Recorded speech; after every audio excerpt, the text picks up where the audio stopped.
Hello everyone, welcome back to my channel. Last video में मैंने discuss किया था अटैचमेंट ऑफ ह्यूमरस बोन। इस वीडियो में हम डिस्कस करने वाले हैं clinical anatomy of humerus bone.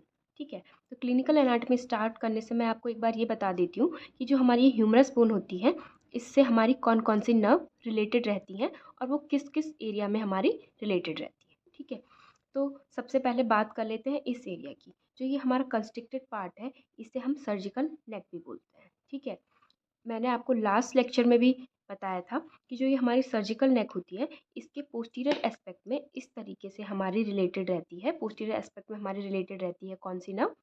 हमारी इसमें रहती है एक्सिलरी नर्व रिलेटेड। ठीक है, तो हमारा क्या होता है कि जब भी हमारा इस सर्जिकल नेक का क्या होगा, फ्रैक्चर होगा, तो जो ये हमारी एक्सिलरी नर्व इसके पोस्टीरियर रिलेशन में है वो हमारी डैमेज हो जाएगी। ठीक है, तो जो हमारी एक्सिलरी नर्व होती है वो सप्लाई किसको करती है? इस साइड में हमारे इस तरीके से डेल्टॉइड मसल लगी हुई रहती है, तो ये हमारी क्या करती है?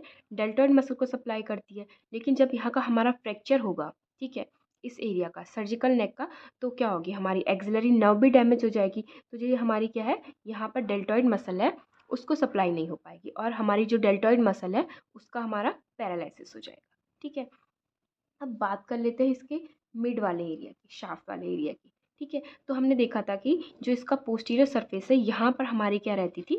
Radial groove. ठीक है, यहाँ पर हमारी प्रेजेंट रहती है रेडियल ग्रूव। तो जो हमारी रेडियल ग्रूव होती है इसमें हमारी रेडियल नर्व रिलेटेड रहती है या प्रेजेंट रहती है। ठीक है, तो कभी भी हमारा शाफ्ट ऑफ ह्यूमरस का फ्रैक्चर होगा तो हमारी कौन सी नर्व डैमेज होगी? हमारी रेडियल नर्व डैमेज हो जाएगी। ठीक है, अब बात करते हैं लोअर एरिया की। तो लोअर एरिया में अगर हम बात करें मीडियल एपिकॉन्डाइल की, तो जो हमारी अल्नर नर्व होती है वो क्या होती है? मीडियल एपिकॉन्डाइल के पीछे से इस तरीके से क्या करती है? नीचे जाती है। ठीक है, तो जब भी हमारा क्या होगा? मीडियल एपिकॉन्डाइल का फ्रैक्चर होगा। ठीक है, तो हमारी क्या हो जाएगी? अल्नर नर्व डैमेज हो जाएगी। ठीक है, अब इसके बाद बात कर लेते हैं, ये सुप्राकॉन्डाइलर एरिया है, ये हमारे सुप्राकॉन्डाइलर रिज है, मीडियल एंड लेटरल। ठीक है, तो सुप्राकॉन्डाइलर एरिया यानी कि जो इन कॉन्डाइल से ऊपर ये वाला एरिया है, जो कभी हमारा यहाँ पर अगर फ्रैक्चर होता है, ठीक है, तो यहाँ पर हमारी कौन सी नर्व रिलेटेड रहती है? तो इधर हमारी यहाँ पर रिलेटेड रहती है इस तरीके से मीडियन नर्व। ठीक है, तो कभी भी सुप्राकॉन्डाइलर एरिया का फ्रैक्चर होगा तो हमारी मीडियन नर्व डैमेज होगी। ठीक है, तो हमारी होता क्या है कि जो ये हमारा सुप्राकॉन्डाइलर एरिया का फ्रैक्चर होता है वो जनरली किस एज में होता है? ये हमारा जनरली होता है मिडिल एज में। ठीक है, तो इसमें हमारा क्या होता है, यानी कि यंग एज में होता है एक तरीके से। ठीक है, तो इसमें हम जब आउट स्ट्रेच्ड हैंड पे फॉल करते हैं तो उस टाइम पे हमारा इस एरिया का फ्रैक्चर होता है। ठीक है, तो इसमें हमारी क्या होती है? एक तो मीडियन नर्व यहाँ पर इस एरिया में रिलेटेड है, वो डैमेज हो जाती है।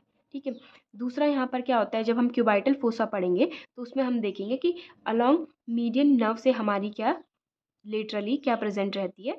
जो हमारा क्यूबाइटल फोसा होता है यहाँ पर हमारा मीडियल मोस्ट स्ट्रक्चर हमारा क्या रहता है? मीडियन नर्व रहता है। फिर हमारी उसके लेटरली रहती है ब्रेकियल आर्टरी। तो जब भी सुप्राकॉन्डाइलर एरिया का फ्रैक्चर होगा तो हमारी ब्रेकियल आर्टरी भी क्या हो जाएगी? डैमेज हो जाएगी। ठीक है, तो ब्रेकियल आर्टरी के डैमेज होने से होगा क्या हमारा कि जो आगे को सप्लाई है वो हमारी कट हो जाएगी। ठीक है, तो हमारा वोकमैन इस्चेमिक कॉन्ट्रैक्चर हो जाएगा।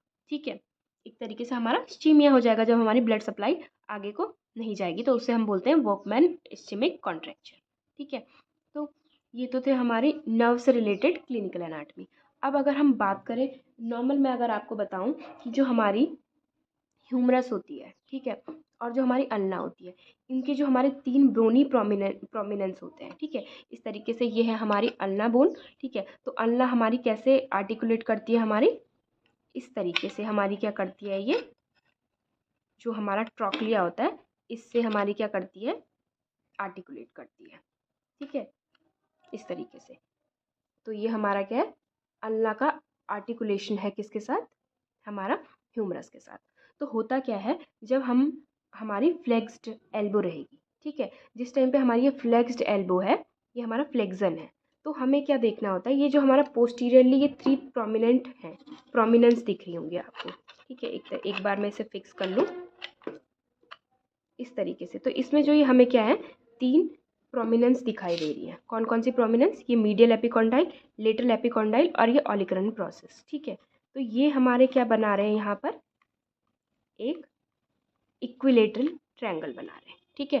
फ्लेक्स्ड एल्बो में मतलब जो ये 3 आपको प्रोमिनेंस दिखाई दे रही हैं, ये और ये, ठीक है। तो ये हमारा कैसा ट्रायंगल बनाती है, इनकी रिलेशनशिप क्या है कि ये हमारा यहाँ पर इक्विलेटरल ट्रायंगल का फॉर्मेशन कर रही है, ठीक है। आप अपनी नॉर्मल एल्बो में भी देख सकते हैं, मैं आपको अभी यहाँ पर बता रही हूँ।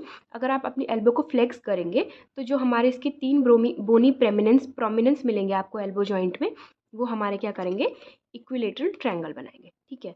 वहीं अगर ये हमारा क्या हो जाएगा, एक्सटेंशन हो जाएगा, ठीक है। अभी तक फ्लेक्शन था जॉइंट का, अगर हमने ये एक्सटेंशन कर दिया तो हमारा क्या होगा, ये तीनों के तीनों जो हमारे बोनी प्रोमिनेंस है, ठीक है, ये 3 बोनी प्रोमिनेंस है, ये हमारे सेम लाइन में आ गए, ठीक है।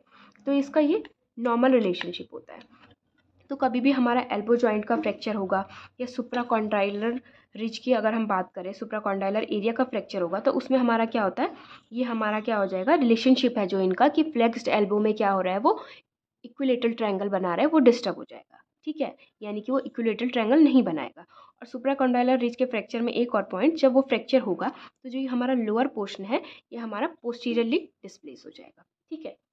अब बात कर लेते हैं इसमें, मैंने आपको बताया था कि या नॉर्मल भी जो हमारा ह्यूमरस का हेड होता है वो हमारा क्या करता है, जो हमारी स्कैपुला होती है, ठीक है, उसमें ग्लिनॉइड कैविटी होती है, तो ग्लिनॉइड कैविटी के साथ मिलके क्या करता है, हमारा शोल्डर जॉइंट का फॉर्मेशन करता है इस तरीके से, ठीक है। तो जब भी हमारा क्या होगा, इसके हेड का फ्रैक्चर होगा, ठीक है, मतलब ये इसका हमारा हेड डिसलोकेट होगा, तो इसका डिसलोकेशन कैसे होगा, एंटीरियर एंड इंफीरियरली, इस तरीके से, ठीक है। आगे की तरफ यानी कि ह्यूमरस के हेड का डिसलोकेशन कैसे होता है हमारा, एंटीरियर, यानी कि थोड़ा ऐसे ना हो कि ये आगे को डिसलोकेट होगा, और इन्फीरियरली, है ना, ग्लिनॉइड कैविटी से ये इस तरीके से नीचे आ जाएगा, ठीक है। तो ये मैंने आपको थोड़ा सा समझाने की कोशिश की clinical anatomy related to humerus. अगर आपको मेरा ये वीडियो समझ आया हो तो like and subscribe my channel, and thanks for watching.